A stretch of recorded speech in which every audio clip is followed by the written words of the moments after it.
Hi, Alice. Hi, Mike. How does the offer of free beer sound to you guys? Inconceivable. It will never happen. Sounds like a dream. It's a dream world, isn't it? No, it is not. Listen to this. Our friends at beer52.com are giving you the opportunity to sip 8 free exclusive craft beers from around the world. I'm still not entirely sure that I believe you, but still, that's all well and good, right? So how? Tell me how. I mean, that's 2 more than 6. What are the details, Steph? Solid maths. All you need to do is go to www.beer52.com/distant and cover £4.95 for the postage. The case will be delivered straight to your doorstep and you don't even need to leave the house. Yeah. I mean, technically, we're not allowed to leave the house anyway, are we? Beer 52 are beer pioneers, gentlemen. They are going around the world to find the best and most interesting beer from the greatest small batch breweries on planet Earth. No surprise then that they are the world's most popular craft beer discovery club. Each month, Beer 52 deliver a case with a different theme. Themes have included Germany, Korea, Norway, South Africa, California, Finland, and many more, but they have not forgotten their roots. As an independent UK company, Beer 52 are also passionate about the UK craft beer scene. The beauty of Beer 52 is that they will not and do not hold you to ransom. There's no lock-in. You can leave at any time. Oh, yeah, that sounds good, but I mean, you know me, Steph. I'm all about the snacks. As well as your individual beers, Mike, you will receive a cheeky snack. You like magazines, Alice? Well, I'm a confident reader, Steph. Okay, do you like the award-winning craft beer magazine Ferment? Oh, I mean, it sounds right up my alley. There you go. Do you like dark beers? No, that's okay. You can opt for the light beer plan. It's easy. You just go to www.beer52.com/distant to get your first case of 8 beers for free. I'll just recap that, Alan, Steph. That is beer52.com/distant. Beer52.com. That's the word beer, right? Then the numbers 5 and 2 makes 52.com.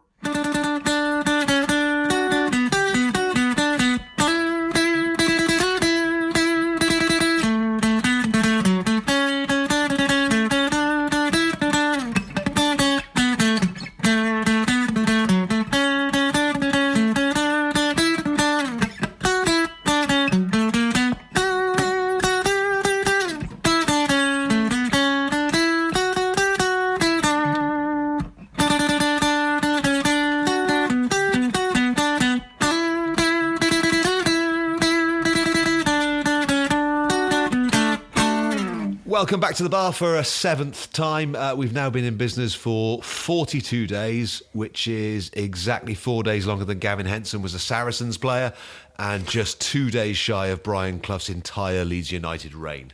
We are on a roll. Elis, how are you? You okay?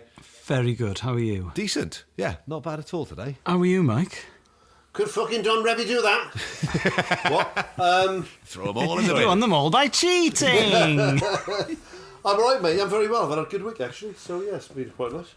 I watched the Don Revy interview with Brian Clough on YouTube the other day. Because it's going to be one of my choices. So good, isn't it? It is fantastic. Are we now talking about clips that we're going to be talking about? This has got so meta. I should leave it, but I think what I'll probably do is I'll read the Brian Clough biography first before I do that clip, because there are so many fantastic Brian Clough stories. I don't want to do him a disservice, but it is absolutely brilliant. We should do this like Ancient Aliens, the TV series. Yeah. Where we spend the first part of the show talking about previous shows. Good. Yeah. Yeah. Then we'll talk about what we're going to talk about in the rest of the show, and then when we get to the rest of the show, we'll talk about next week's show. Well, talking about previous shows, the amount of tweets we got about Kimbo Slice, including a tweet that made me laugh so much from Rob, I think. Right. Where he said, imagine if Kimbo Slice, his family, the Slices moved next door. Yes. Yeah. Imagine how horrendous it would be. Is Kimbo there, Mrs. Slice? He's out in the back garden, love. Over by the trampoline. That would be the best reality show of all time. At Home with the Slices. When we moved in to our house, we brought a bottle of wine for the next door neighbours and introduced ourselves. Can you imagine you take a bottle of white over, Kimbo answers the door. He's quite an imposing guy. What do you do then, Mr. Slice? Oh, I'm an unlicensed boxer and I have unregulated fights in the back garden. You'll be able to see them from the back bedroom. Oh, what? Where my 5-year-old son sleeps? Yeah, you'll love it. Knowing Al for 10 plus years. Yeah. He's one of the world's most supreme impressionists. Yes. He can do just about every accent in the world. He does, and does it with aplomb. But why suddenly Kimbo Slice appears to be from Llanelli. just outside Llanelli? I don't know.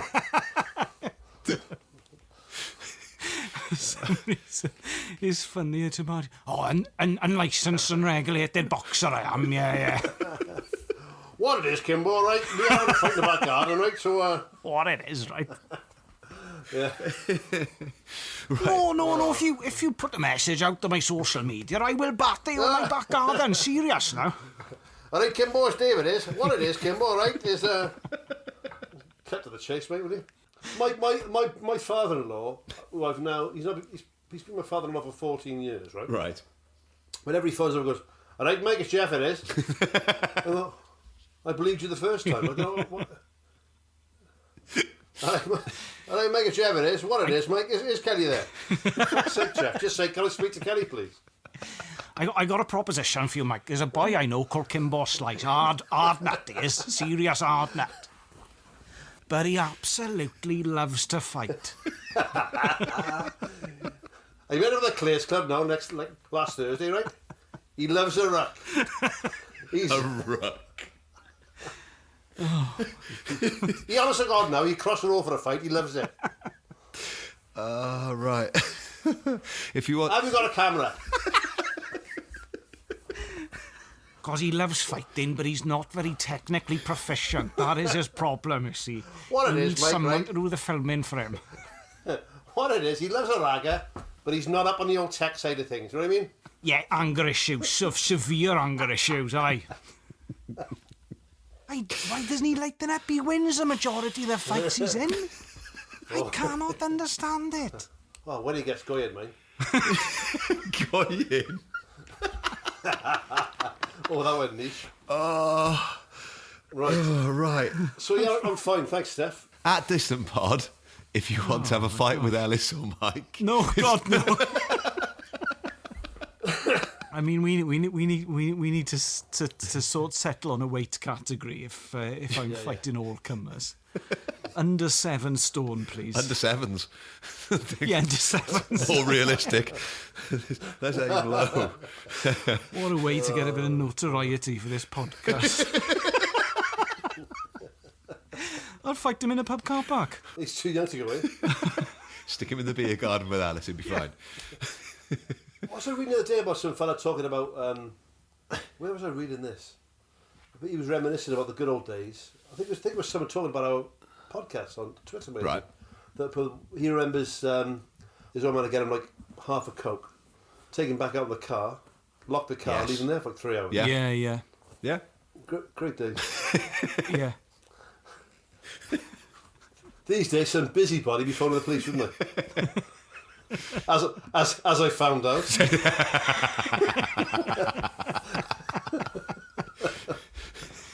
And by busybody, I mean my wife.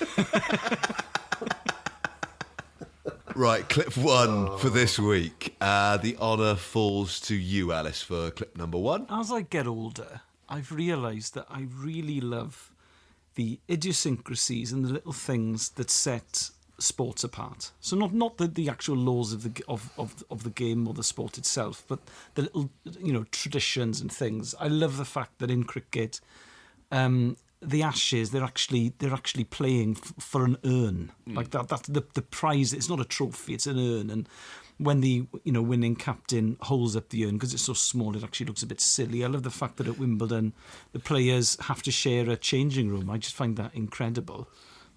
For example, in the boxing, Michael Buffer, the ring announcer, heavyweight champion of the world. You don't get that in any other sport. And I think the Haka is a great example of this. The first time I remember taking notice of it was New Zealand toured Britain and Ireland in 1989. and Dad took me to watch Cardiff play New Zealand at the National Stadium. And in the car on the way up, he's like, they do this thing. It's like, it's like a dance, but a scary dance. Oh, you love it. And I hadn't seen anything like it. And Willie Anderson, the Ireland captain, remember him? Yeah. He actually faced the Haka down, so he led the Irish team up to them. And they were sort of he was nose to nose with the captain, would have been Wayne Shelford, I presume. But I've always loved it, and as time has progressed, it's got more and more, elaborate. And I assumed that it had always been this, and then I saw this clip from the New Zealand Barbarians game in 1973, and well, you can judge for yourselves.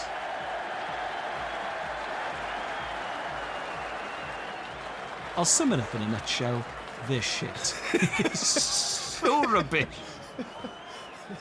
And half-hearted, and half of them look like they've never seen it before, and they don't look like they know what they're doing, and they're all a bit embarrassed by it. And I just had no idea that it had come from bearing in mind what it is these days, that it had come from those sort of origins. It is so lame. Yeah. And like you say, unchoreographed. It's like at least 4 of them have never done it before by the looks of it. Absolutely. And the game would have kicked off at 2 p.m. and it looks like at 1:57 the winger went, "Shit, the Haka." The captain's like, yes, yeah, right, yes. Get all the boys in, get them all in. I am going to be treading on extremely thin ice here because I've had conversations about the Haka online before. I've got no problem with the Haka. Right. What I've got a problem with is the Haka being reported on as part of sport, right? Or when you see the back page, we'll do like a paragraph about the new Haka, or they're going to do which Haka are they going to do against Samoa, or how are England going to deal with the Haka? How are we going to respond to the Haka? Fuck off, right? It's a game of rugby. It is a game of rugby, right? Yeah. Do the Haka or don't do the Haka. I don't care either way, right? If there was like a Haka competition, I'd probably go and see it. It'd be good fun, right? It'd be great. Like the slam dunk competition they have like in the NBA All-Star Week. It'd be fine. Let's go and watch like a South Sea Islanders Haka competition. I'd be all over that like a rash, right? But I'm not taking the piss of the Haka. I'm just saying I don't think they're brilliant at rugby. Let's talk about the rugby. If you want to do the Haka, do the Haka. Don't do the Haka. We don't spend like half an hour talking about who's going to sing the anthem, or are they going to do 2-part harmony? Are we going to sing it? Are we going to have someone doing the descant? Are we going to have a tenor or a soprano doing? I don't give a fuck. It's just it's the anthem, right? And it's got to be on last. This is the thing when they played against Wales. Headline. And they said, listen, well, you do the Haka first, and do the anthems. We want to play. No, it's got to be last. It's a challenge. And fair play to WRU, and they got lambasted for this. They said, well, no, we're kicking off. Anthems and then kick off. It's our home game. Why should you get the advantage? And they did the Haka. Do you remember about 10 years ago? They did the Haka in the changing rooms downstairs. I was in the changing room, right? Oh, superb. So I was doing the pitch side interviews during that game and got on reasonably well with some of the New Zealand coaching staff because they had been previously the Wales coaching staff. And they said they're not letting us do it. They're not letting us do the Haka. So a room, the size of your living room, pretty much, because it was smaller. It was the bit where they actually warm up rather than the main bit of the changing rooms. And so the Welsh team were in there. It was just the New Zealanders doing Haka because they weren't allowed to do it last, so they didn't want to do it at all. That's the key, isn't it? It wasn't they weren't allowed to do it. Yeah, they weren't allowed to do it on an away game under their terms when they wanted to do it. Right? Yeah. If you want to do that at home. You can do what you like with a Haka. Do 15 Hakas. It's your home game, right? When you're in an away game and the home team says, yeah, you can do it, but we want to do our anthem last and that gets us going and we'll play a game of rugby. No, we can't do that. It's when the IRB or the World Rugby as it is now stick their nose in and tell you the way you've got to respond to it. Yeah. That's what I have a big problem with, is the over-reporting of it and how we've got to respond to it. So you can't turn your back on it. Why not? I don't want to watch that, right? You can't whistle, you can't go and do this, you can't go and do that. You've got to be 20 metres back. Like when Keith Wood, like talking about the Irish fella there, when Keith Wood did the same thing and they went up nose to nose. Yeah. And the Maori boys loved that and the New Zealand boys loved that. Because if you're going to be a challenge, let's have a fucking challenge. Come on, let's get Paul Sykes in there. Let's get Kimbo Slice with his trainers round his neck, right? Right, whatever. But the New Zealand rugby team do it, and their basketball team, the Tall Blacks. The Tall do Blacks. Of course they are. They do it as well. The Tall Blacks. It's always good, isn't it? I was really pleased when I saw that. As we'll hemorrhage listeners after this, right? From the Antipodes. Why have you picked up a hammer? You've got a hammer in your hand. They're not going to get you. Sorry. It's a gavel, actually. Order. Wow. Oh, I can't remember what I was going to say now. I was so incensed about Hemorrhaging listeners because of your cultural insensitivity. Oceania listener. Yeah. Well, we've got one listener in Australia. He's probably loving it. He's loving this. He's loving it. What? not next week. We'll have loads of them. Just you can't. What I was going to say was, and this won't go down well at all, right? There's this podcast. It's just Welsh guys taking the piss out of the heck out. I think New Zealand fans. If you're talking about sports, I think New Zealand rugby fans are the worst rugby fans in the world. Oh, well done. Right. Why is that? And there it is. I put it out there. And they've beaten England. They've got the gold medal because they got a fabulous rugby team. And they always have had, right? And they expect to win games. And on the whole, they do win games, right? With alarming regularity. When they lose, god damn, they are some bad losers, the New Zealanders, right? So yeah, I enjoyed that Haka. Great. The bottom line, I like the Haka. Well, what I always wanted to do with this show, and I think we've now done it in episode 7, is coalesce our audience just into one core group of South Walians who like rugby and football. So we've weeded out the English, weeded out the New Zealanders. Americans next. We got one guy in Brazil. Don't get me on capoeira. He's gone. Unsubscribe. That's how I hate corned beef. Right, Mike, your choice for round 1. Right, this is my 3 choices this week, without doing too much of a spoiler alert, are underdog stories, really. So this is Simone Biles, the American gymnast. Talk a little bit about her background after the clip, but I love gymnastics. I've always loved gym. I did it, like I said, I've mentioned before, when I did sport in uni, I did as much gym as I could. Our gym lecturer was a bloke called Mitch Fenner, who did a lot of the BBC gymnastics commentary. Passed away a couple of years ago, great bloke. So he just infused us with this real love of gymnastics. I was a big fan of it in school as well. But it's so... I briefly talked about this to my wife when I showed her the clip earlier. You can watch the best free kick ever, like, you know, in football, or you can watch the most amazing place kick in rugby, for instance, or the best golf shot. And that is making contact with, you know, it's a foot making contact with a ball, or a club making contact with a ball.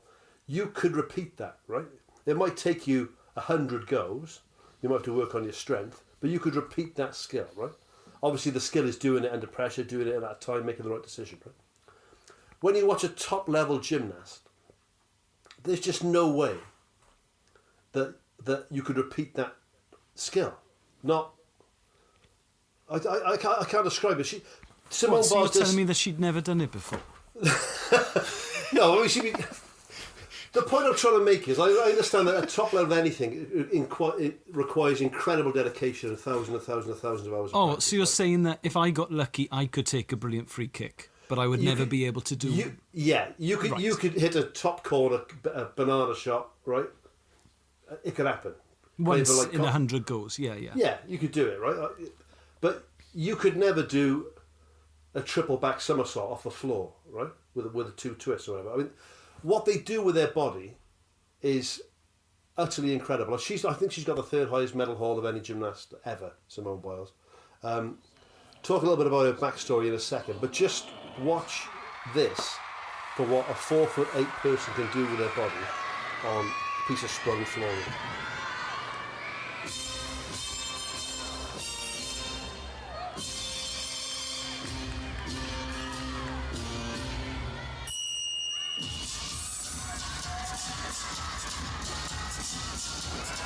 I mean, that is...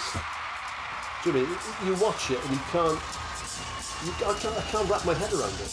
The other thing is, I think when I was a teenager, I had a pathetic, unreconstructed, very West Walian attitude to gymnastics. Right. They are the most well-built human beings. Yeah, crazy. Incredible strength, and it's I think we used to laugh at the especially the boys who were good at gymnastics when I was at school. Yet if my son wanted to do gymnastics, go for it, because by the age of 13 he'd be ripped like Wolverine. Oh yeah. Incredible physical specimen. It's like ballet dancers. Have you ever met a male ballet dancer? No. They look like robots. Yeah. They're so well built. Local Herschel Walker, who played for the... I'll get back to Simone in a second. But a local Herschel Walker, who played in the NFL in the 80s, I think he played for Philadelphia and then Dallas, in his off-season would train with the Dallas Ballet, just for that explosive strength and that power and that, incredible flexibility. Incredible. Yeah, look at the legs on a male or female ballet dancer. But with Simone, I mean, she was, if you look at a little bit about her story, so she was one of 4 siblings. Mother couldn't handle it, put them all into foster care. They were there for a couple of years. Eventually the granddad finds out they're in foster care, adopts her and the other younger sibling. The 2 older ones get adopted by an aunt. She loves gymnastics. He basically homeschools her throughout secondary school. Right. So she can spend more time doing gymnastics. She graduates high school despite not actually going to high school. And then goes to university, is an absolute star at university, goes through some horrendous times in university. There was a massive sexual assault case with her and a load of American gymnasts with one particular coach. Came through all that, and to do what she does, I mean, like I said, I love gym anyway, but I just love to see her doing gymnastics. But the flip side of it is, when you watch the men's and women's gymnastics, I love watching both. What I don't understand with the women's gymnastics is it's quite sexist in the way that it's still done, I think, where they have to have the music for the floor work, they have to do all the sort of little link-in moves and the hand gestures and the bits and bobs. Well, what you want to see is them getting to the corner and doing the tumbling, right? Yeah. I don't want to see someone doing a break dance or someone doing a body pop. I just want to see them doing the tumbling stuff and doing the actual gymnastics bit. I watched when I watched this clip, it's jaw-dropping stuff, and then I watched Nadia Comaneci, the first perfect 10 from the 1976 Montreal Olympics. Yeah. Gymnastics is developed in such an incredible... I would have got an 8 in those Olympics, I think. I can't. I think it's. I was trying to find a clip. Someone could find it and send it to us that compared the two. There was a couple, but they weren't very good. Okay. But when you see, like you said there, now it's a different.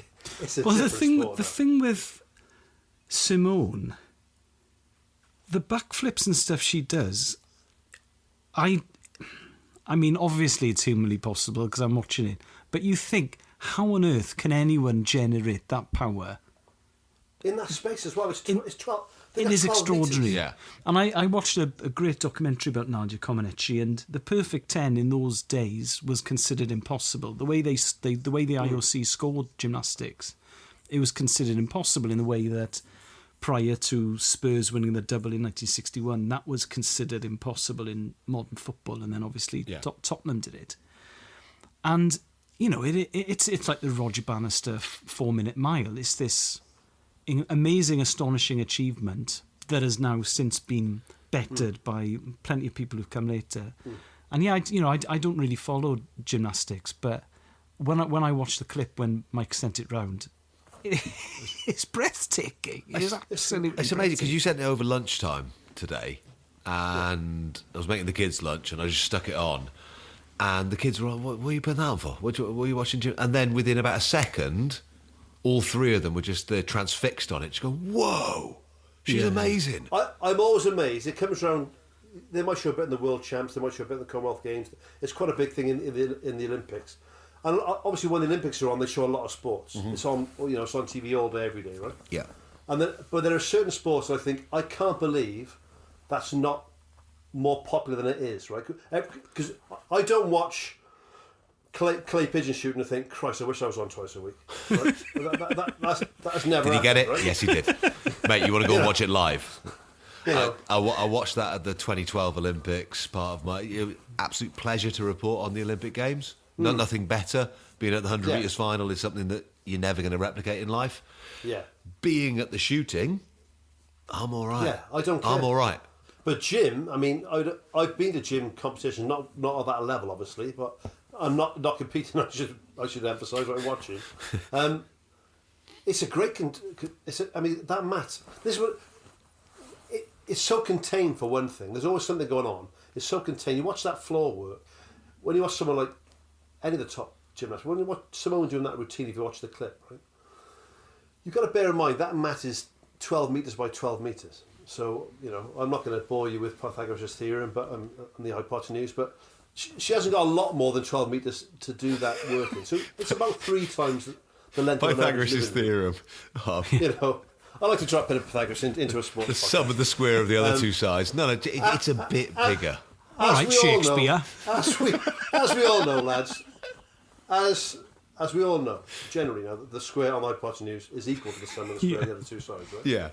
Or it's a little bit bigger than 12. Yeah, so if you want to send in what it actually is, that'd be fine, yeah. For the layman, she's got a big dining room to work with. She's got 3 dining rooms, essentially. She's got 3 dining rooms. Or 1 small stateroom, right? Yeah. But in that space, she's done like a backflip, a back somersault, and then a triple back somersault. Yes. And a bit of body popping. It's incredible. Yeah. But you watch it, you watch the rings, they're brilliant. You watch the beam, it's brilliant. You watch the floor work, it's stunning. I do like a pommel horse. The uneven bars as well. The rings are amazing, and they just think, why isn't gymnastics on TV every week? It's so good. And people, like you said with your daughters there, all your kids watching the TV, they might never have seen gym before. You're watching and go, bloody hell, And people sit down and watch, what's it called, like Ninja Warrior. Yes, which again was what we did after that. Which I watched it last night. It's like a pound shop gymnastics. and the men, who all look like Superman, don't do very much weights because it's just bodywork stuff. They don't have to. So they don't have to. I'll say this, man, they're wankers, because when we used to have... whenever you had a jug up in college, they'd always have their top off, in a heartbeat. Right. You would. Why wouldn't you? They're all ripped. I saw that photo of you on Twitter the other day, mate. Yeah, that's true. and I was in a bar, so there we go. we had a fellow in college with us called Carl Bainan, who's a lovely bloke. I think he was in the '84 games for Great Britain as a gymnast. Only short bloke, Carl, about 5'4". He's a mate, so I'll overestimate. I'll say 5'6". But ripped to shreds, right? But one of his signature moves he would do was go into what they call a front support, which is basically it's a presser position, right? Go into front support and then take his feet off the floor. So but it would look like someone off Penn and Teller. He was just like floating. I thought, well, how are your feet there? Right? And then they just push him into a handstand. It was incredible to watch. Yeah. When you watch a really good gymnast, you can't believe a body can do what their body's doing. Whenever I do podcasts with you, I cannot believe how outdated some of your references are. Penn and Teller. Penn and Teller, man. Telly says John Major was Prime Minister. All right, then Paul Daniels, whoever the new ones are. Oh, God. What I liked about Penn and Teller was that they explained how they did it. I just loved that. I loved knowing. It's the fact that I don't know how magic works is why I don't like it. You saw my wife, right? Kelly, this is... Every time we see a magic trick on TV, right? How's he done that? This is Kelly and I watching a magic trick on TV. I don't understand how he did that. Well, no, babe, that's the trick. It's magic. No, I know that. But how did you do it though? I know it's not actually magic, but I don't understand how he did it. Right? No, but if you understood how he did it, it would be a shit magic trick, Cal. Yeah, no, I'm not saying. I know there's no such thing as actual magic, but how does he do it? I don't know.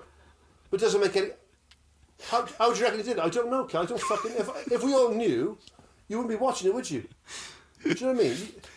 I don't watch my kid taking milk out of the fridge and think, how'd you do that? I just watch take it out. Oh yeah, that's right. Have you ever seen a kid do a magic trick and get it wrong? She's great with the kids. Brilliant. It is Nothing better. so rubbish, though. And you realise why magic is good. Because you're like, oh, right, okay. Yeah, I can see Now, it. though, isn't it? The card's in your pocket. Yeah, fine. I get it. Yeah. I get it. If I get it was the response Yeah. to everything that Dynamo does on telly. Yeah, I get it. I get it, mate. I get Just it. go, oh, yeah, I can see how you did that. Thanks, mate. Yeah, that's fine. Thank you. My friend Dan, who lives on our street, he did a lot of magic as a teenager and was in the magic circle. It made it sound like it was a drug. Did a lot of magic as a teenager. But he was round our house. It was the 90s, wasn't it? But We all did a lot of magic. We had Britain's Got Talent on, and there was a magician who I thought was brilliant. And Dan just instantly explained what was going on. And it was way better than the magic itself. Because the not knowing I find immensely frustrating. But also, it's because they're lazy. They're fucking lazy people, magicians. That's the problem, right? They've got this sort of 6 or 7 tricks. Right. If you had to explain the trick after you've done it, Yeah. right? Then you got to do a new trick next time. You know, it's like burning material as a stand-up comic. You know. Yes, that's true. Yeah, You and say, I listen, suppose- listen. What I did there was there was some counterweights in the back of the truck. There was a girl over there dressed in black. You know, couldn't see her. She ducked behind. What are you doing next week? I'll be doing the same trick again, actually, Yeah. because Same that's trick my again next trick. week. Yeah, blow your socks off. What, with the weights and the girl in the black? That's the one, yeah. Shit. Do you like being amazed once? Oh my god, I love that. What a show. I'd watch that every week. If he did the same magic show every week, I'd watch that. Right. What do you think about the law of diminishing returns? Oh man. Dare you step inside the mine? My first clip for this week is from Michael Owen's Soccer Skills TV show. Oh, this is so good. So it's Michael Owen showing off his soccer skills, showing off his human side. That was the aim of the TV show. And I think he shows off his human side a little bit too much. Oh! Come on, Jamie. Footwork and everything, mate. Well done. Just get in line with the ball. That was inches. You lucky man. Stand up, Jamie. Stand up. Well done, mate. See how you landed? Come here. When you're coming into the dive, it should be there. Boom. What are you doing at the moment because you're right-handed? You're just trying to do it like that. Your whole body's turned and it's ended up turning like that. You're facing the wrong way. Always trying to lead with your left. If you can, yeah? Get in there! Well done, he's 13. So Game, Neville set, and match, Southall Owen. is the other voice you can hear there, the former Wales goalkeeper, and he is kind of instructing a 13-year-old goalkeeper on how to stop one of probably the world's best striker at At the time, yeah. from scoring goals. I cannot believe I didn't know that, Steph. I didn't know that was Michael Owens' show. I assumed that was Neville Southall's show. No, it's Michael Owen's TV show, and the idea of the TV show is to get the... So he's one of the biggest stars in world football. I think he was... comes across as such a bellend in that. Exactly. He's a It was teenager. around the time he won European Footballer of the Year. Exactly. Michael So he Owen. wins the Ballon d'Or, and he is thought Oh my of God. as the greatest footballer of his generation. He certainly Yeah. thinks he was the greatest footballer of his generation. Do you know I heard what? him on Jamie Have you Carragher's podcast the listened? other day. Yes, I listened to that Yeah. podcast, and I mean we'll discuss this in a second. But it's actually having listened to that podcast and watched another long interview he did about his career. Yeah. I think I have reevaluated Michael Owen. Okay. Mainly down? because he probably, well, I mean, on the Carragher podcast, he will say from the age of 7 to 18, I was the best footballer on the planet. Yeah. There was no one could touch me. But because he snapped his hamstring against Leeds when he was about 19, Yeah, it was would he be, yeah. 19? And he was never the same again. And the injury itself was very badly managed. Yeah. So he lost, people say, oh, you lose a yard of pace. It was way more than that. And he was completely reliant on that explosive pace. And also, it's kind of the Owen gene in that his father had been a professional footballer and he'd done his hamstrings, and his brothers played amateur football to quite a high level and they'd done their hamstrings in the same way. Yeah. And he was never the same. And he was saying that what was so difficult was everyone expected him to be the player who'd scored that goal against Argentina. Yeah. And from the age of 20, he couldn't be that player. So it's actually... I started to feel quite sympathetic towards him. He still does rub the nose in like an absolute... But the way he acts with that teenage 13-year-old is completely out of order. But what Nev does is Because can you imagine funny. how chuffed that kid would have been? You know, like I said, he's European Footballer of the Year. Darren, you're on with Michael Owen next week. We've had a phone call. Oh, brilliant, Mum. You know, and Neville Southall's going to be there. Neville Southall, the Wales goalie. Oh, this is like my dream come true. And he rocks up there, and Michael Owen's just an absolute twat to him. But you can see Nev getting more and more frustrated as it's going on. So he's like, he scores one, and Michael Owen's off celebrating. And he's like, right, what you need to do is lead with your left hand because you're leaning across with your right. You're turning your whole body round. Also, when Michael Owen was in that kind of form, there were barely any goalkeepers on the planet who could stop him. Yeah. I don't know the best. It would have been Buffon. I don't know. It probably was Buffon at the time, the best goalkeeper in the world. He was struggling against Michael Owen in that kind of form. The boy is 30. He's in year 8. The phrase that Nev comes out with, well done, he's 13, has become so default in every five-a-side game I've ever played. Yeah. Whenever someone goes off and celebrates anything, that is, well done, he's 13. Yeah. It's beautiful timing. It's wonderfully cutting. I've got a lot of time for Neville anyway. Oh my God. Like the transference of that guy from being an amazing, probably the world's best goalkeeper, along with the Portuguese guy Baia, sort of at the time. In the mid-80s, yeah. Yeah, they were the two sort of best in the world at the time.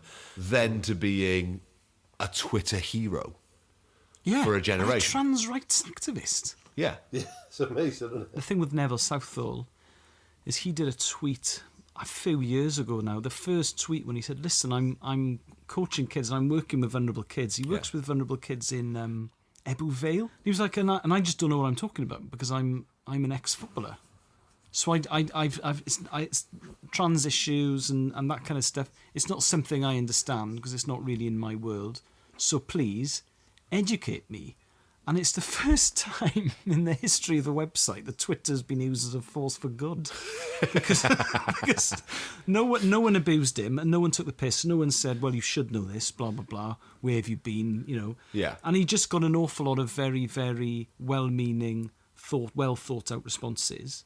The other thing with Michael Owen is his attitude to fiction is absolutely hilarious. So he doesn't... So he cannot suspend disbelief. He doesn't watch films, yeah? No. He's only ever seen 4 films. Brilliant. So if you fill for a second, I'll Google it. 4 films. Stop when my mum will shoot, obviously. What a film. This is it. Michael Owen has only watched 8 films ever. 8 films ever? When asked to divulge the movies in question, Owen replied that the only 8 films he'd begrudgingly sat through in his life were Rocky, Heat, Ghost, Jurassic Park, Cool Runnings, Seabiscuit. Oh, you like Jurassic Park, Michael? Put this one on. It's got John Candy in it. You'll love it. Karate Kid and Forrest Gump. And then who chose those? He's a massive Ralph Macchio fan. No, there's a superb tweet he did. Watched my 8th ever film on the flight home. Must have been bored. Hashtag hate films. And then he followed that up with films I've been forced to watch: Rocky, Heat, Ghost, Jurassic Park, Cool Runnings, Seabiscuit, Karate Kid, Forrest Gump. You've got to be a joyless prick to be gutted that someone made you watch Cool Runnings. Yes, you do. Yes. That is also, if you Google Michael Owen films, that is one of the first articles that comes up. Michael Owen is a joyless weirdo who hates films. But also, if you've watched Heat and you haven't then gone, oh, those 2 guys are pretty good, I should probably watch more of their stuff. I wonder if they did anything else. What if they've done any other films individually? Yeah. I haven't watched many films. I've seen all the Rockies, to be fair, so that's 5. There's a 6th, is there? Didn't know that. Rocky 4's my favourite film. Didn't like Rocky 1. Oh, hang on a minute. Fair play to him. I watched Creed the other day. It was all right. My wife kept badgering me, so I watched it on a flight to Dubai. I'd have preferred a good documentary, to be honest. I like factual stuff. I don't like to be kidded by anything. That's my problem with films. I just can't believe it. I sit there thinking, I wonder how many takes that took. And is that a stunt, man? The big action fights are so far-fetched, I shake my head in disbelief. People shooting each other, rolling over with bullets, just missing them, jumping off of trains. How can anyone believe that? I'm imagining watching Penn and Teller. This is it. This is it, right? So this was at the time when he'd only seen 4 films. So this is an article from a couple of years ago. They asked him to review them. Heat, not a fan. Ghost, preferred it to Heat. I think it was quite emotional. Jurassic Park, quite good actually. But he wasn't a fan of having to watch it twice in a few days because he'd gone for trials at both Arsenal and Man United where their downtime activities proved to be the same. He can't suspend disbelief, but he likes Jurassic Park. Cool Runnings, made to watch on a date with his future wife. As soon as she pressed play, I was in hell. Oh, what an arsehole. Oh, God. Cool Runnings. It's about a bobsleigh team Still in unlucky Jamaica. with the old hamstring. Feel the rhythm. Feel the ride. Hold on tight. It's bobsled time. I'm loving that film. So, documentary time. It is your pick this week, Ellis. What have we gone for? The documentary I've chosen this week, I ummed and ahed over its inclusion for quite a long time because it's not strictly speaking a sports documentary. It's the Panorama from 1977 on Millwall's hooligans, then known as the F Troop. And it was the first hooligan documentary, certainly the first one I know of, and there have been lots made, since. And I ummed and ahed over it, and I was trying to justify it because A, it's not really sports, although it is related to football, and also you don't want to be seen to, be condoning football hooliganism or glorifying it. Now, it was meant to be an hour-long documentary, but it ended up coming out at 35 minutes because the firemen went on strike, so a lot of programmes were shortened. So I thought, OK, great, well, we'll go down the social history route and we'll talk about the winter discontent and we'll talk about the 3-day week and all that kind of stuff. And I was trying to justify the inclusion of this documentary. Then I thought, actually, no, I just want Mike Bubbins to see it. So then I thought, that's all the justification I need. Great, we'll do it. So here's a little clip from it. But within Millwall's terrace army, there are divisions. At the bottom of the hierarchy are the youngsters. They call themselves the halfway line, and when it comes to aggro, they imitate their elders. But as they grow older, they have a career choice to make. Some of them graduate to treatment. They're the ones in the surgical masks. Although one of Millwall's heavy mobs, treatment don't pick fights, but they're always there when they happen. What do you want? What do you want? You want to say, oh, yeah, we all had a punch-up? That's not what football's about, is it? It is these days. Why is it? Why? You go away. You go away. Damn fuck. You go away. Oh, all right. Start now. That's all right. When's the last away game you went? You haven't go away, yeah? Well, when's the last away game you went? What are you talking about, away? You go away every week. Not every week, no. Do you have to put up all the verbal we take every week? Yeah, but why should you have to take verbal? We don't. Because I've been brought up like that. If someone has a go at me, I'll have a go at them. Yeah, oh, I agree with it. And I won't take it from a northerner. Well, why? Because I won't. We won't, that's what I won't. Would you? I've been following it. I'll tell you what, I've been following these years. I've been following this club years. Yeah, and I mean years. Yeah. You know what I mean? And I'm not going away for some dirty northern punts to spit all over me. No, if he spits over me, I'll put a fucking pint glass in his head. As I said, there have been lots of documentaries made about hooligans. BBC Two did one on in 2002, where there was an entire episode dedicated to Millwall. There was an entire episode dedicated to Cardiff City, actually, and then they did one on ITV, I think it must have been, did one on West Ham in 1985. And what I've noticed, watching this Millwall one back, the later ones are far more sinister than this one. Yeah. And because hooliganism, even though there's been aggro at football matches since football began, Yeah.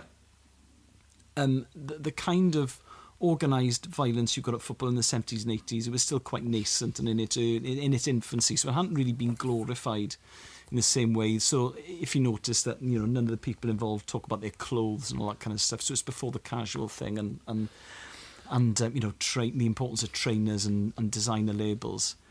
I loved it. I mean, who are the really like the halfway?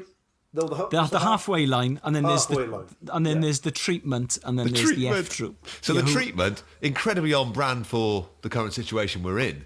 Yeah. They're all surgical gowns. Surgical gowns. What, I mean, Also, it doesn't feel fancy dress does not feel intimidating. But also, if you want to be a football hooligan, clearly you want to evade the police. Yes. You also want to keep your clothes nice. Yes, that's true. You know, let's not overlook that. That bit in American Psycho when he's putting the suit on to bludgeon the bloke to death. Yeah. I was thinking the same sort of thing. Some of the lines some of the stuff they come out with is so funny. Oh, you know, they're on the way. They think that everyone who's not from London is a northern ponce. A northern ponce. I won't take it from a northerner. I won't take it from a northerner. I won't take it from Bristol. a northerner. Oh, wow, that's the way I've been brought up. If Bristol. some dirty fucking northerner spits at me, he'll get a pint glass in his head. In his head. In his head. Some dirty fucking... They're on the way to watch Bristol Rovers. I know. Some dirty northerner. To work it out slightly south of London. Yeah. Who's the main fella there? But the young lad, I mean, he's one of the most unlikely looking tough guys. Billy Plummer, and then there's Bobby the Wolf and Harry the Dog. Who's the one who looks like the myopic Mark Bolan? Who's that fella with the big glasses? Well, Mick Harris. Well, the thing with Mick Harris, the thing I found absolutely extraordinary when I watched this back, I mean, it shows how things have changed since 1977. So he is one of the oldest guys in the treatment. So he is on a TV programme to talk about how he's a hooligan. And in the later ones, in the later hooligan shows, they've all got pixelated faces, or they're just filmed from the sort of, you know, the top lip down because they don't want to get arrested, they don't want their lives ruined, they don't want to lose their jobs. So they're all, you know, they're all on screen, you know, full face, so you know exactly who they are. He is talking about fighting at football, and then the next bit is Mick Harris works as a caretaker at an experimental playgroup. And you're like, what? He works and he's surprisingly good with children. Yes. Yes. What? Yes. Yeah. But the conversations he's then had with his bosses, where the camera crew have come in and they film him in the little kitchen section of the experimental playground. So, I've got a camera crew. What's it about? Oh, it's just a panorama. It's just about football violence at Millwall. It shows him in this experimental playgroup, and they're tiny tots. They're like 2 or 3. Yeah. And he's sat on those tiny little chairs that they have in nurseries. He's like, so where's the watering can going then? Next year, there's about 130 of us went up to Sunderland, about 50k back. Yeah. Do you know what? I think the difference of that is well, it's less sinister because, this is which caught me off guard. I found them, well, 2 things. I found them likeable. Yeah. Right? Yeah. I can relate to it. There's a human element. And because that bloke doing the narration was so condescending and so plummy with that RP accent, I just found myself thinking, I'd rather a night in the pub with them than you any day of the week. I mean, Panorama in the 70s would have been staffed exclusively by upper middle class Oxbridge graduates. And the way they talk about working class football fans from South London it's like they're talking about a different species. Yeah, the like voiceover is incredible. Yes. And Millwall do good work in the community in their own working class Cockney way. I know.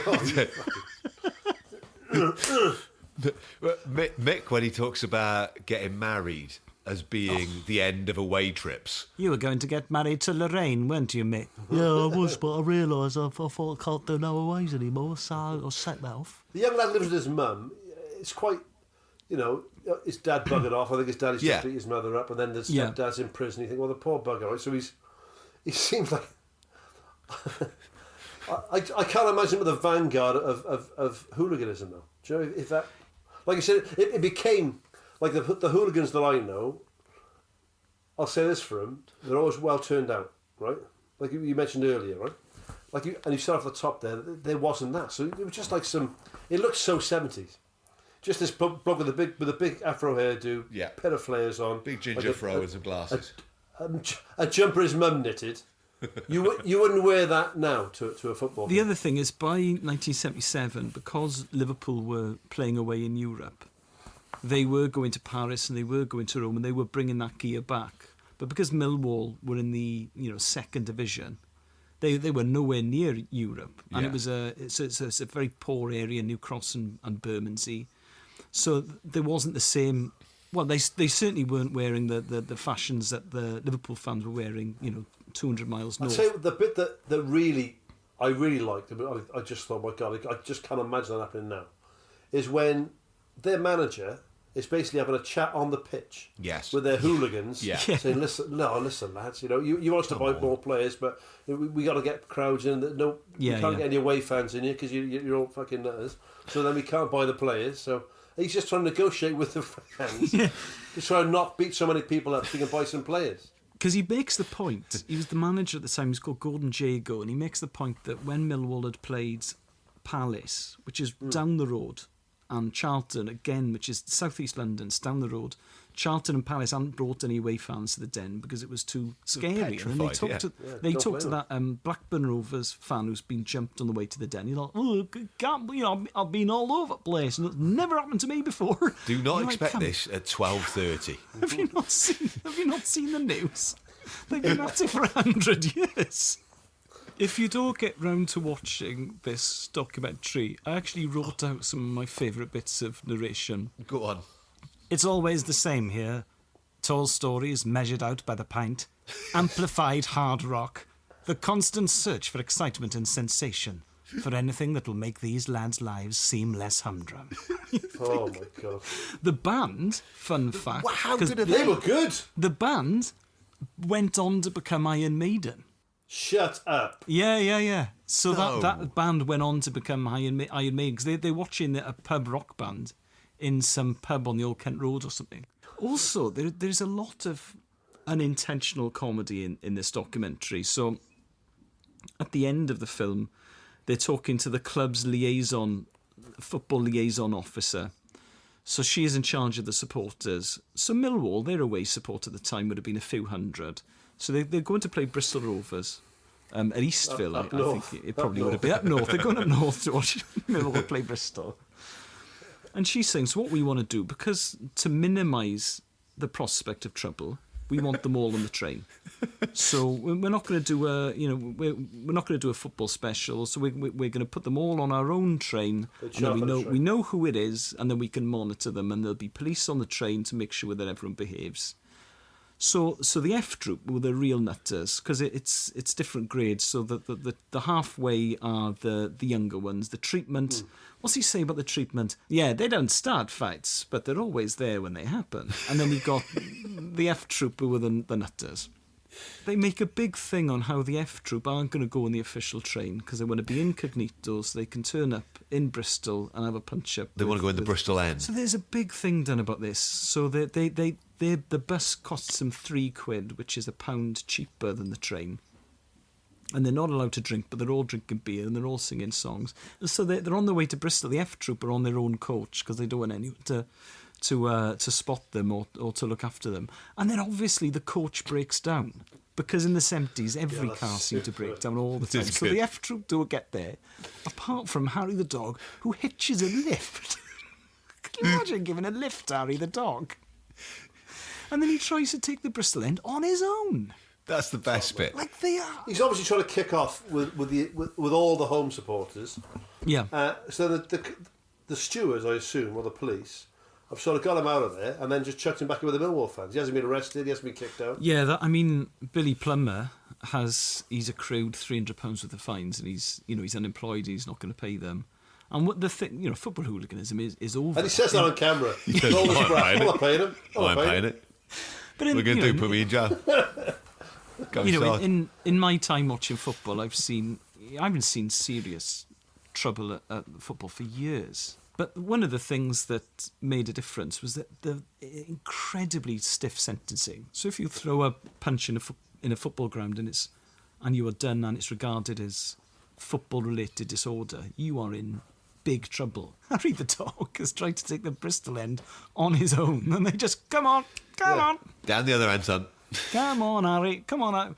Mr. the dog, come on. There didn't seem to, obviously they wouldn't put on a camera, there didn't seem to be any drug use going on either. Harry the dog is not gacked up. Harry the dog is just one of life's status. Right, round 2 of clips. Let's go Mike first for this one. Well, this is a man who needs no introduction, but I'm going to do it anyway. This is just Eddie the Eagle Edwards. Again, a bit of an underdog theme. What a story! What?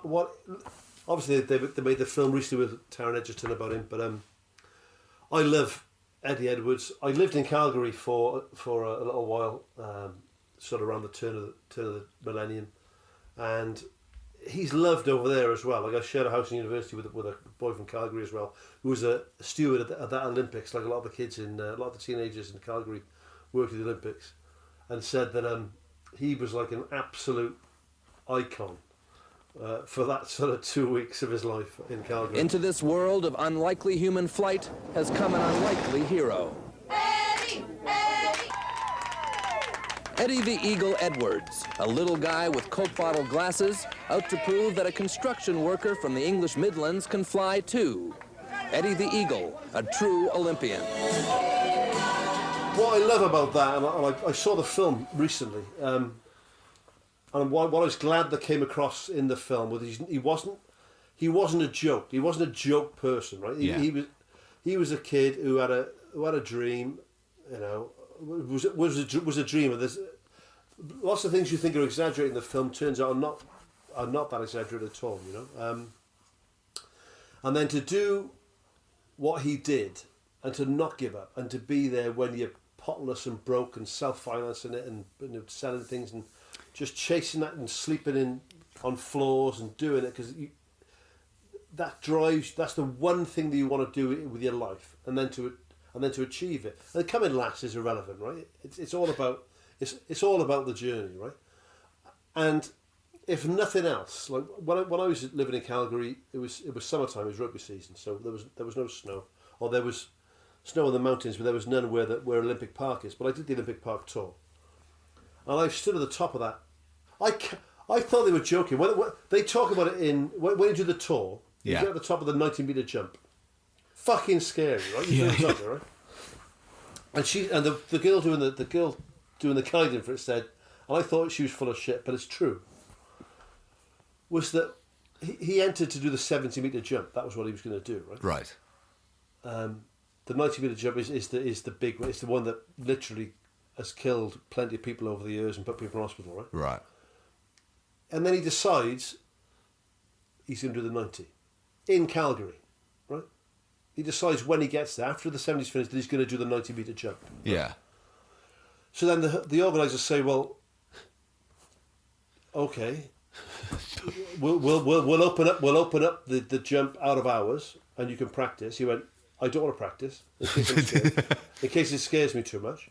Brilliant. So the first time he ever did a 90-metre ski jump, oh my God, was in the Olympics, with a billion people watching it on TV. I vividly remember the '88 Calgary Winter Olympics, and I vividly remember Eddie the Eagle because, a bit like Gaza a couple of years later, he was hugely famous. I hadn't realised he was self-financing for a kick-off. Yeah. I mean, the amount of admiration I have for anyone who self-finances their way to the Olympics. He still is, I think, for anyone over the age of 35, the go-to shit sportsman, though. Yes. And I think the only potential successor or rival he'd have for that would be Eric the Eel, the swimmer. Yeah. From Equatorial Guinea, I think he was from in Sydney. Who'd never swum in a pool. Who'd never swum in a pool. The problem I have with him is that in 1988, I first started wearing glasses. Right. Now, as what would I have been, 10-year-old child, my first pair of National Health glasses therefore led to... Fly, Stefan, fly. Exactly. This has to be said, because if anyone listening at home doesn't realise he had very, very thick glasses. Ridiculously thick. Which like ashtrays. And he's at the top of a 90-metre slope. Yes. Yeah. Which has killed people. Yeah. And his glasses used to steam up under his visor. Yeah. He was doing it fucking blind. Yeah. I think that helps. Apart from the fact you don't know where the end is. Well, yeah, there is so it doesn't, yeah. You go into other 70 miles an hour and you go, fuck it! I mean, at the very least, if I was going to... I mean, I will never do a ski jump. I can, hand on heart, I can promise you that. If I did, I wear specs, I would be wearing Bullshit. Wearing contacts. Hey, if S4C asked you to do the Elis James ski jump special, you'd bite their hand off, you liar. Eddie Edwards knew he was going to come dead last, right? That's best case scenario. Worst case scenario, he's dead. Best case scenario, he's alive, but he's come dead last on national television, right? Yeah. And he's still putting the hours in. Middle case, he's come last and he's severely injured. Yeah, exactly. And he's still risking his neck for that. Right, my clip for round 2 is a fan rather than a sports person, but a pretty monumental moment in baseball. This is a guy called Steve Bartman. It's 2003, and if you're not into baseball, this is essentially the semi-finals, if you like. If the Chicago Cubs win this game, they go into the World Series. And then this bit happens. Reaching into the stands and couldn't get it, and he's livid with a fan. That's awfully close to fan interference right there. The umpire's all over it. The umpire right down there, Mike Everett's on the play. If Alou has to reach into the stands, it's fair game for the fans to catch the ball. If the fan reaches out over the field, then it can be ruled fan interference. That is very, very close. So, they're playing against the Marlins. The Cubs are 3-0 up in the actual game. They're 3-2 ahead in a 7-match series. They've got 5 outs that they need to get. And Luis Castillo's a guy batting. And he's hit what's going to be a foul ball. But one of the outfielders for the Cubs has run for it. He's right up against the stand itself. And it's a guy called Moises Alou. And he jumps in the air to catch it. And then Steve Bartman and several other of the Chicago Cubs fans kind of lean towards the ball because they want to catch a ball. And they haven't seen Moises Alou running from underneath them to catch it. Bartman gets his hand on the ball, doesn't even catch it, kind of fumbles it, but knocks it out of the chance of it being a catch, doesn't realise what he's done.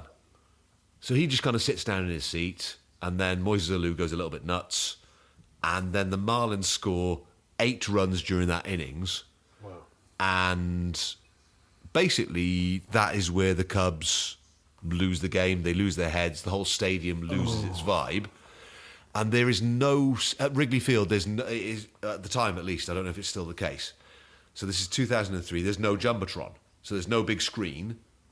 So he's getting replayed and replayed and replayed on national telly.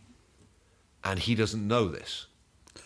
And the people in the stadium don't know this, apart from the fact that outside the stadium, there are people who've gathered to celebrate already, and one of them has a TV. So this is being replayed and replayed and replayed, and then all of a sudden a chant of asshole just kind of starts towards this guy.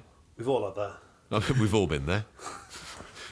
So he's got the entirety of Wrigley Stadium eventually then shouting asshole at him. Pointing at You've got to feel sorry for this dude, Steph. If people don't understand baseball, right? That foul ball, so you can't score off that foul ball because you can still be caught and be out off that foul ball, right? But American sport, they do it all American sports, apart from basketball, right? Is if you catch the ball in the stadium, you keep the ball, right? It's yours. And they're about to get to the World Series. So this would be a very valuable ball to have. I've got a baseball in my bar, I've got a cricket ball, I'd love to have a bloody... a pennant ball in my bar. Of course you will. And when you watch it, they're all watching the ball. No one's watching Alou thinking, I'll fucking bang him up the way. No, everyone's watching the ball, right? So all he's doing is trying to catch a ball, the poor bugger, because that's what they do in American sport. If this had happened certainly in a football match in the UK, he'd have had his head kicked in. So what happens to him? Guys start going down there and throwing beer at him and the people he's around because they start to realise what's happened, and the word starts to get around. There are people listening to the radios, which incidentally he is also doing. So he's listening to the radio. So he has this dawning realisation, I've ruined this for my team. So it's not even like it's the opposition team this has happened to. And had he leaned over a little bit further, it would have been fan interference because he would have been in the realm of play rather than within the stand. So the guy would have been given out because he would have interfered with the play. Oh, my God. But because the ball's come so close to him, he's actually then not fan interference, but you can still make a fair catch. I mean... They have to smuggle him out, Al. They have to get him out of there safely, and then he's getting abuse as he leaves, and they have to take him into this room within the stadium then until everyone else clears away from the stadium. Imagine those Boca Juniors against River Plate. That well, you'd be dead. You'd be dead. You just wouldn't survive. You wouldn't survive that. About a day later, they track him down to his house. He's got 8 police cars outside his house. That's like he's ridiculous, committed a murder or something. There are 8 police cars around his house. To defend him? Yeah, he's gone into hiding. Because and he doesn't do any interviews about it. Didn't even get the ball. What a sad case. The other guy gets the ball. So some other guy 4 seats down who's also jumped for it, doesn't get into any trouble at all. He gets the ball, sells it later on for about 200 grand. Oh, my God. Yeah. This worse and worse, a poor bugger.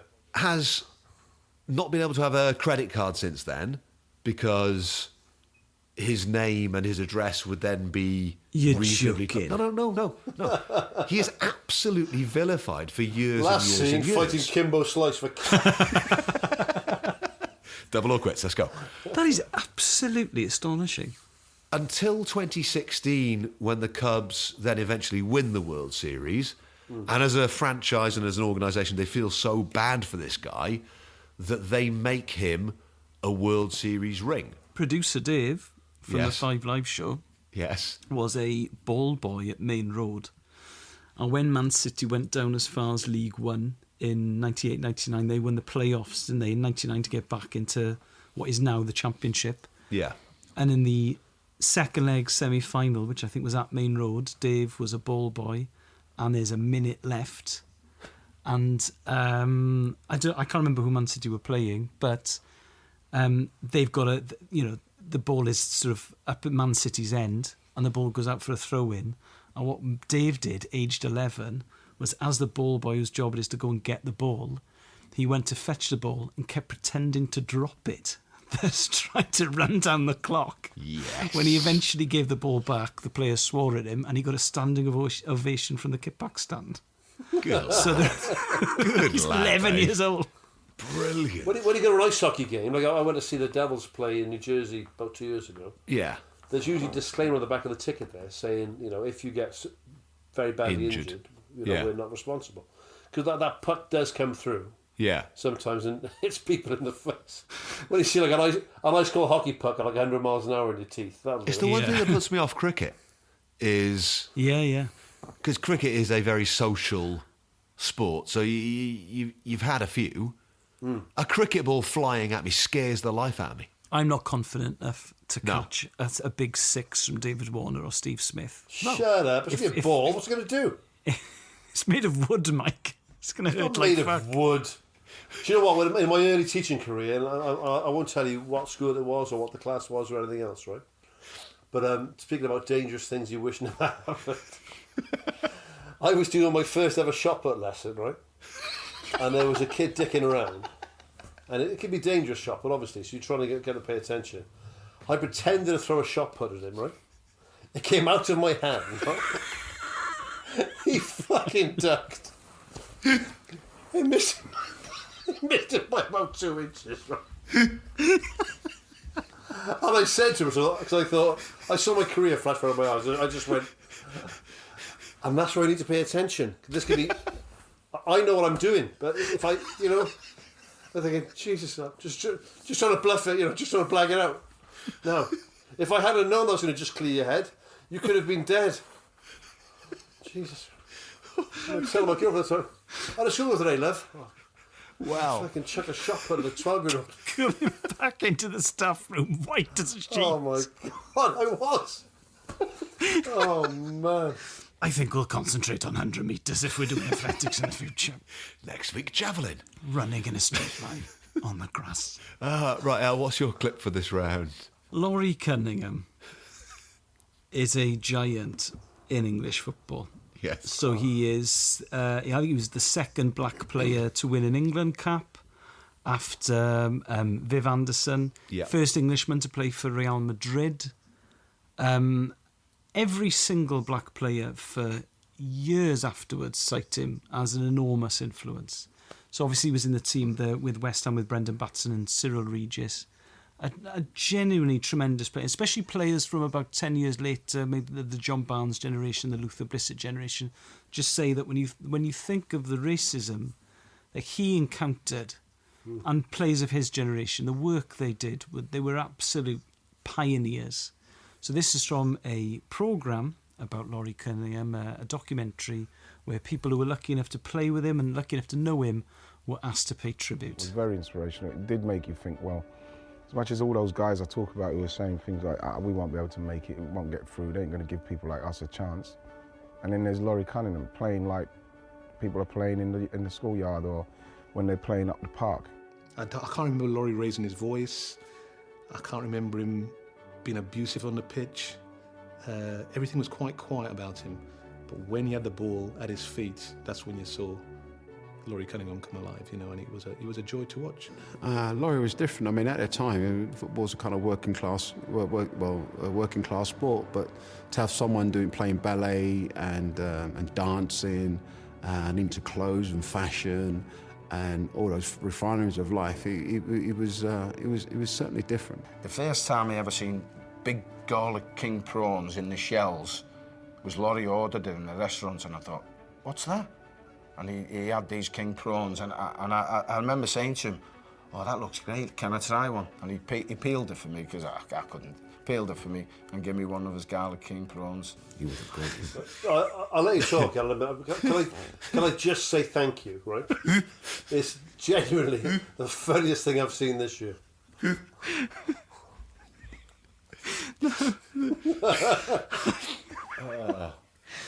The thought process.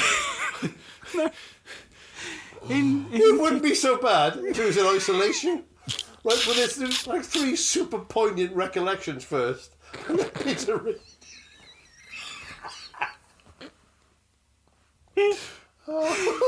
It's the fact that Peter Reid has it.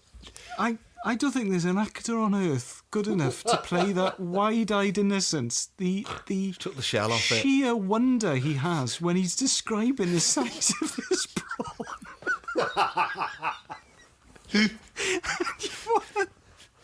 You want to say to Peter Reid, of all the things, is that your number one anecdote about Laurie Cunningham?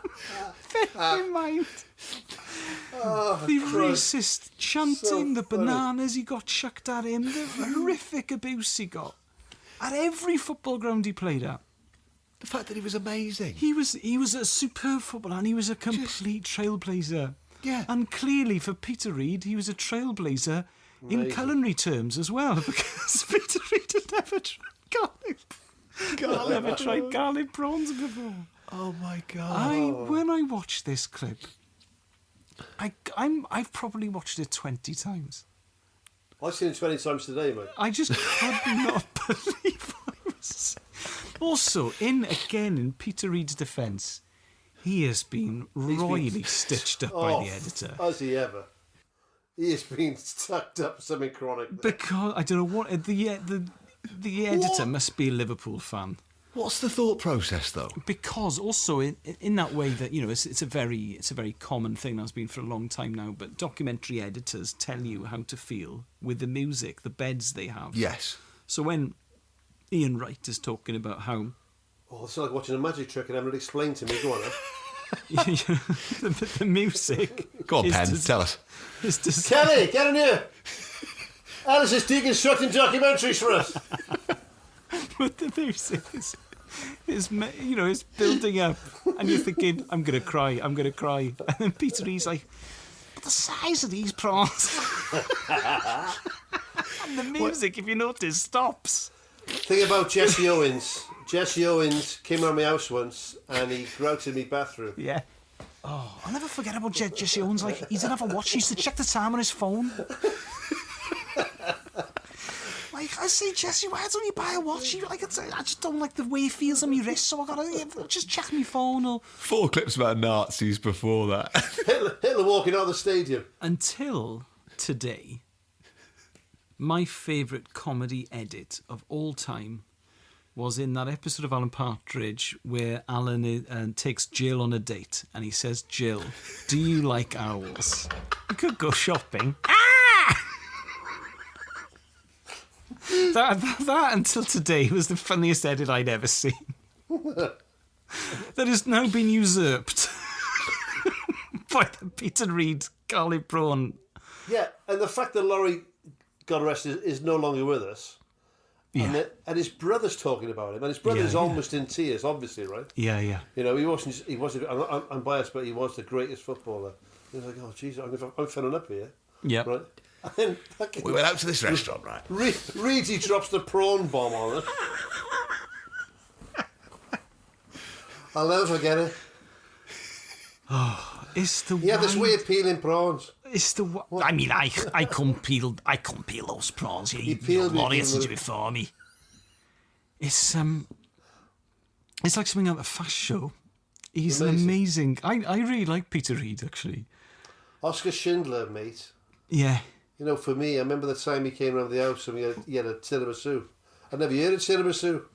But Schindler, like, he'd do his laces like the big loops like little kids, like primary school kids. Like, he didn't do his laces like an adult, like a grown-up. That's what I'll always remember about Oscar Schindler. Oh, my God. Oh, fuck me. Gans used to use roll-on deodorant, and I've never seen nobody.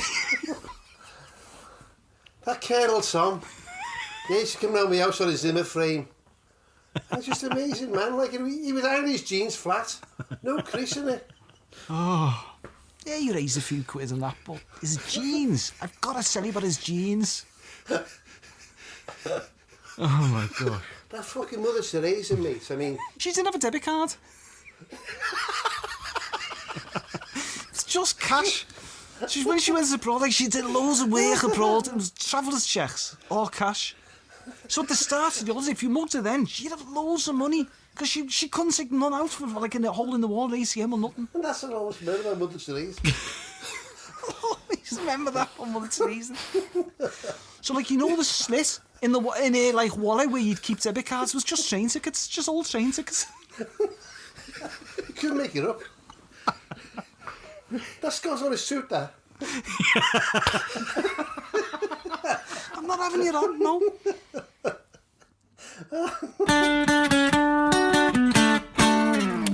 Right. Let's go to books now. Mike, you're first. Right, my first book. Obviously, Mike likes American things. I've gone for a book called Snake by Ken Stabler. Ken Stabler was the Oakland Raiders quarterback in the 1970s. His nickname was Snake. Just a really funny, fairly, I suppose, politically incorrect book these days, but about playing football in the NFL in the 70s, and his life story, which is fairly staggering. Tough as old boots. There's a bit, I've just going to pick one very short bit. There's a fellow called John Matusak, who was a beast of a man. He was 6'8", 280 pounds. And he came to the Raiders, and they basically gave, because he was almost uncoachable, so they let Kenny Stabler be his roommate, essentially. Although I'm obsessive about keeping my cars and living quarters organised, everything neat and polished, I told John Matusak he's welcome to join me at my condominium. Hey Snake, that's damn nice of you, he said, but I'll have to see the place before I decide. The moment John looked through the sliding glass doors, he spied my hot tub and cried, God damn it, Snake, this is me. He got right on the telephone, and before we'd even unpacked, the twos, myself and 3 airline stewardesses were cavorting naked in the hot tub. John began throwing one girl up into the air and catching her in the water. He grabbed a second girl who couldn't have been more than 100 pounds, soaking wet, and threw her as well. She must have sailed about 8 feet. The twos gave an appreciative roar, and the girl let out a piercing scream. An upper floor window came open, and a woman yelled out, "A little quiet, please." John hollered, "Quiet this, you!" And I reached out and clamped my hand over his mouth. "Twos, we don't want to get thrown out here on the first day, please," I said. We can have some fun without riling the neighbours. He floated on his back and waved his dick in the upper window, shouting, "Quiet this, neighbour." Right, so, anyway, that's just Ken Stabler looking after John Matusak. But I mean, the whole book is, if you don't know anything about the Raiders in the 70s, they were just hard drinking, hard partying, rule breaking rabble. Obviously, we put reviews on the back. The Buffalo News describes it as spicy. So there we go. So no higher accolade. Snake by Kenny Stabler. Slight gear change from me. My book of the week is Soccernomics, which is about how data is misused in football. It's a really great read. I actually cannot recommend this book highly enough. It's by Simon Cooper and Stefan Szymanski. Now, Simon Cooper I'm a huge fan of. I think, Steph, you've read some of his books as well. I have, yeah. He's a brilliant writer. He writes at the Financial Times. But I don't know if you've read Freakonomics. Yes. It is the Freakonomics, but about football. Yeah. And what I found amazing about it is that pretty much, I've taken a huge interest in football for 30 years. And so many times it dispels myths that I thought were just cast iron truths, but with data and facts. And football as a sport is quite slow to get behind this stuff. And it's a very good example where they're talking about Roberto Mancini was Man City manager. And they realised that Man City hadn't almost barely ever scored goals from corners. They were like, this doesn't make any sense. So they got their boffins, their number crunchers, to look at every goal scored from a corner in the top 5 European leagues over the last 5 years. Every goal scored from a corner. Right. So they crunched the numbers, and it was, it was overwhelming. The evidence suggested that that most goals from corners are scored from in-swingers rather than out-swingers. So they were really excited because the numbers, it was, overwhelming. The evidence they had, right? So they go to Roberto Mancini and they say, you've got to start using in-swingers as corners and not out-swingers. And he went, no. I said, yeah, look, we've got all the numbers. And he said, listen, I've played football at the highest level for 20 years. I know for a fact that most goals are scored from out-swingers and not in-swingers. And he said, no, but look at the numbers. We've looked at the numbers. He went, I don't care about your numbers. I played for Italy, I played in Serie A. They were like, no. We've looked at the numbers. You went, listen, you cannot convince me. Most goals are scored from out-swingers. And they realised that most goals scored from in-swingers are very scruffy goals. There's ricochets, the goalkeeper's dropped it, fumbles, etc. Goals scored from out-swingers tend to be beautiful goals that stick in the memory. So he had just forgotten all of the goals from in-swingers. It's because you just tend not to remember them. So it's just lots of stuff about that and about how important managers actually are and why clubs get transfers wrong and stuff. Right, I'm going for a vain attempt to try and bring back some of our Pacific Island audience after the start of the show. This is called Up Pompeii. It's by a guy called Paul Watson, whose brother you guys probably know, Mark Watson, the comedian. Oh, yeah. So Paul and his mate Matt decided they wanted to be international football coaches.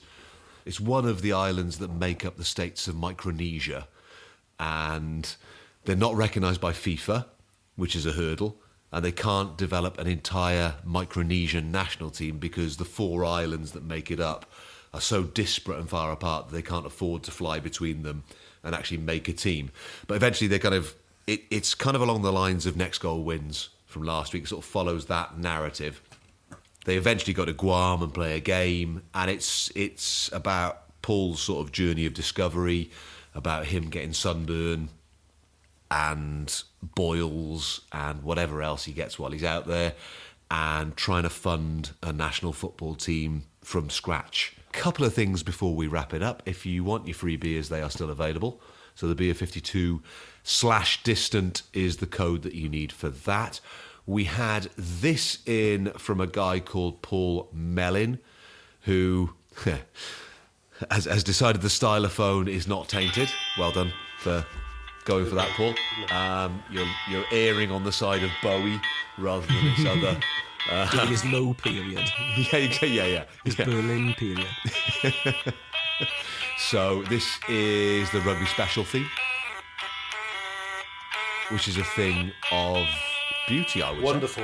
Yeah, Don't hate the game, hate the player.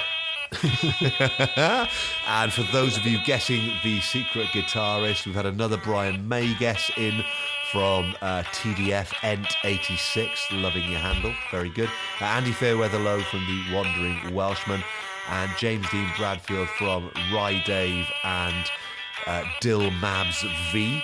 Those are all in. That is us. We will be around for another one of these this time next week. Thank you, gentlemen, for your company. Great, thank you. See you next week.